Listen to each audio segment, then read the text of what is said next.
Hi, my name is Julie Byrt, and I'm the founder of Coal Creek Physical Therapy, which I opened in December of 2001. I've been practicing physical therapy, helping people feel better and live a life they love since January of 1998. Today, I'm partnering with Smart Commute and the Broomfield Chamber of Commerce in order to bring you the ideal way to set up your teleworking or home desk situation at home so that you have perfect ergonomics and no aches or pains and ideal productivity.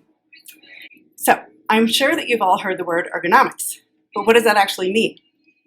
Ergonomics is the study of one's efficiency at their workspace. And the goal of ergonomics is to fit your workspace so closely to your body that you reduce all strain on your muscles and joints, and that prevents aches, pains, and injury in order for you to focus and be as productive as possible at your workspace. So, what can good ergonomics do for you? Well, I can definitely tell you what poor ergonomics does. So, poor ergonomics, especially at a computer desk space, can cause low back pain, sciatica, neck pain, shoulder tendonitis, elbow tendonitis, carpal tunnel, and even plantar fasciitis, to name a few. So basically, setting up ideal ergonomics is going to prevent all of these aches and pains, and even treat them if you're starting to feel them already.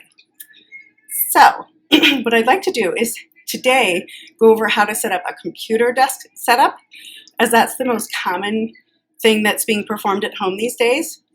However, if you do something like sew, cook, or work in a shop, you can also take this information and transfer it to that kind of workstation if that is something that you need to do. Okay, so where to start? I like to start with the chair height. So it's really important for your chair height to make it so that your hips are slightly to well above your knees and that you can place some weight onto your feet. I'm going to go through how to set up the desk first and then afterwards describe what it's doing for you, because it's always important to know what to do and then why you should do it. So, chair so that your hips are above your knees, you can place weight into your feet, something to support your low back in this position. So the depth of the chair should be that your back is supported and your knees are hanging off the front of your chair at least about an inch. The next thing to look at is your desk height. And you want to have your desk height at elbow height so that you can place your hands onto the desk and reach your keyboard without any kind of reaching up or reaching down. And your mouse should be nearby as well. Finally, your monitor should be straight ahead or maybe just 30 degrees down so that you can be looking straight ahead or ever so slightly down at your monitor. So what each of these things do is that if your hips are above your knees, you're able to keep your spine in lumbar neutral.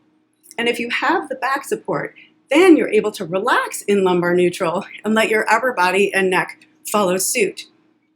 If you don't have this support, we tend to slump backward, and that causes low back pain and sciatica and transfers up into jutting your chin and causing problems with our neck discs, even shoulder impingement syndromes, and things like that. So we'll put this back in. The next thing is the height of the desk is really important.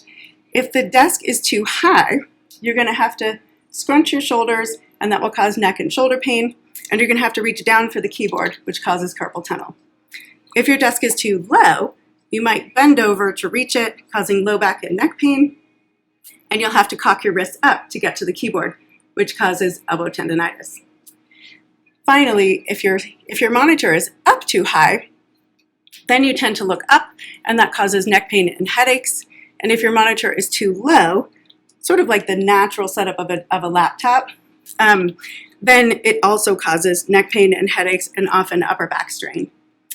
So one little comment about a laptop, it's ergonomically set up incorrectly. So if you're going to use it for a long period of time, I would really urge you to get a separate keyboard, plug it into the laptop so you can set the desk and the keyboard up correctly, and then put your monitor or your actual laptop on a box so that you can look straight ahead and slightly down. Great. So hopefully that makes sense for all the reasons that you should set up your desk ergonomically correct. And I want to add one important comment. Setting up your desk ideally is the right place to start, but you do have to tend a little bit to your active posture.